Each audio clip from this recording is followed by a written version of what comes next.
ગુજરાતમાં વિધાનસભામાં બેરોજગારીની ચર્ચા દરમિયાન જબરદસ્ત નેતાઓ વાતો કરે છે।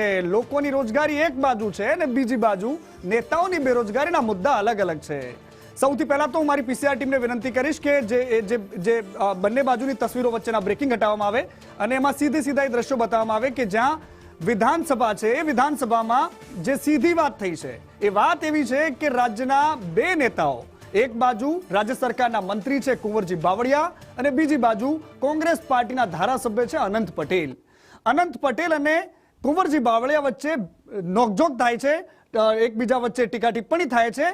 શરૂઆત ત્યાંથી થાય છે। શરૂઆત જ્યાંથી થાય છે એમાં કહેવામાં આવે છે, અનંત પટેલ કહી રહ્યા છે કે બેરોજગારીની વાત બરાબર છે, પરંતુ અમારા પાર્ટીમાંથી જે લોકો તમારામાં આવ્યા છે એમને રોજગારી મળી ગઈ છે, યુવાનોની રોજગારીની અમને ખબર નથી। કુંવરજી બાવળિયાનો જવાબ એટલો જ ઇન્ટરેસ્ટિંગ છે, કહી રહ્યા છે કે ભાઈ અમારા ત્યાં રોજગારી મેળો ચાલે છે, તમે ડબ્બો ચૂકી ગયા છો, આવી જાઓ। ક્યાંક સંકેત એમને પણ આપવામાં આવી રહ્યા છે। મારી સાથે મારા સહયોગી ગાંધીનગરથી નિર્મલ દવે જોડાયા છે। નિર્મલ, આ ગજબની ટોકાટોકી થઈ રહી છે, ગજબની વાતો થઈ રહી છે, પરંતુ વાસ્તવિક ચિત્ર ગુજરાત વિધાનસભામાં જે થઈ રહ્યું છે એ ઘણા બધા પ્રશ્નો ઉભા કરી રહ્યું છે, કારણ કે જ્યારે લોકોની બેરોજગારી પર ચિંતન થવું જોઈએ, જ્યારે યુવાનો નોકરી માટે ટળવળે છે એના પર મંથન થવું જોઈએ, એની જગ્યાએ નેતાઓ પોતાની રોજગારીની ચિંતા કરી રહ્યા છે।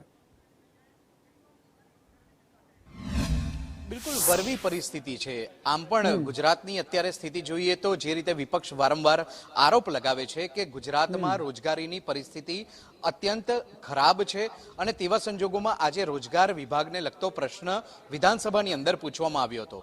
જે પ્રશ્ન પૂછવામાં આવ્યો તેમાં પણ કેટલા બેરોજગારોને રોજગારી આપવામાં આવી તે અંગેની વાતચીત કરવામાં આવી, પરંતુ વાત યુવાનોની સાઈડમાં જતી રહી અને નેતાઓ આમને સામને પોતપોતાની રોજગારી માટે આવી ગયા। પરિસ્થિતિ આ જ વરવી છે કે યુવાનોની વાત સાઈડમાં રહી જાય છે અને નેતાઓ પોતપોતાની સેટિંગ કરવા લાગી ગયા છે। આ બહાર તો થાય છે, પરંતુ ગૃહમાં પણ આજે આ શરૂઆત થઈ ગઈ અને જેમાં અનંત પટેલ અને કુંવરજી બાવળિયા એકબીજાની સામસામે આવી ગયા। કુંવરજી બાવળિયાએ કહ્યું કે તમે પણ આવી જાઓ, રોજગારી અહીંયા ચાલુ છે।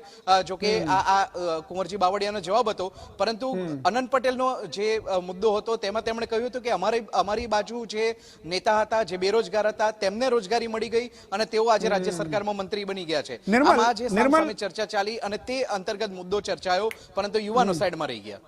નિર્મલ, એક પ્રશ્ન નાનો એવો પ્રશ્ન એ પણ છે કે એક બાજુ ગુજરાતમાં સ્થાનિક યુવાનોને રોજગારીનો મુદ્દો છે, જે મોટી મોટી કંપનીઓ ગુજરાતમાં ઇન્વેસ્ટમેન્ટ કરી રહી છે, પરંતુ સ્થાનિક લોકોને રોજગારીનો પ્રશ્ન આવે છે તો એ કંપનીઓ પાછીપાની કરે છે। બીજી બાજુ એક આંકડો આજે વિધાનસભામાં આવ્યો છે એ પણ બિહામણો છે। ખાલી વલસાડ અને તાપીના બે આંકડા કરીએ તો પણ એ ચોંકાવનારા છે। જે શિક્ષિત લોકો છે એમની પાસે નોકરી નથી। નિર્મલ,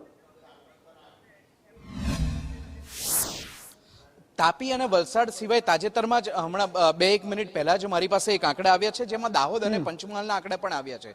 પરિસ્થિતિ તમે જોજો મનીષ કે દાહોદમાં છેલ્લા 2 વર્ષમાં 14,494 જેટલા બેરોજગારો એવા છે કે જે શિક્ષિત છે, કે જેની નોંધણી થઈ છે બેરોજગાર તરીકે। પંચમહાલમાં 11,762 એવા શિક્ષિત બેરોજગારો છે કે જે નોંધાયેલા છે। આ તમામ લોકોને નોકરી મળી ગઈ છે તેના પણ આંકડા હું તમને કહું, દાહોદમાં 3,394 શિક્ષિત બેરોજગારોને નોકરી મળી છે, પંચમહાલમાં 27,755 શિક્ષિત બેરોજગારોને નોકરી મળી છે। પરંતુ સવાલ અહીં એ હતો કે કેટલાને સરકારી નોકરી મળી, તેમાં સરકારે જે જવાબ આપ્યો છે તે પણ એક ચોંકાવનારો છે। સરકારે કહ્યું છે કે જેટલી પણ નોકરી આપવામાં આવી છે તેમાં સરકારી નોકરી શૂન્ય આપવામાં આવી છે। આ તમામ લોકો જે નોકરીએ લાગ્યા છે તે તમામ લોકો ખાનગી નોકરીમાં લાગ્યા છે। એટલે આમ એક તરફ સરકારી નોકરી આપવાની વાત ચાલે છે અને જેની સામે ગૃહમાં જ્યારે વાસ્તવિક આંકડા રજૂ થાય છે તે પણ આંખો મોટી કરી દે એવા છે। બિલકુલ નિર્મલ, અને આ આંકડો સૌથી હેરાન કરનારો એટલા માટે છે કારણ કે નેતાઓને ટીકા ટિપ્પણી અને મજાક સૂજે છે, પરંતુ એક નોકરી માટે દર ભટકતો, પરીક્ષા તૈયારી કરતો, રાતના ઉજાગર કરતો યુવાન, એની અલગ પીડા છે, એની અલગ મુશ્કેલી છે। પરિવાર જે ભોગવે છે એ પરિવારને જ ખબર હોય છે।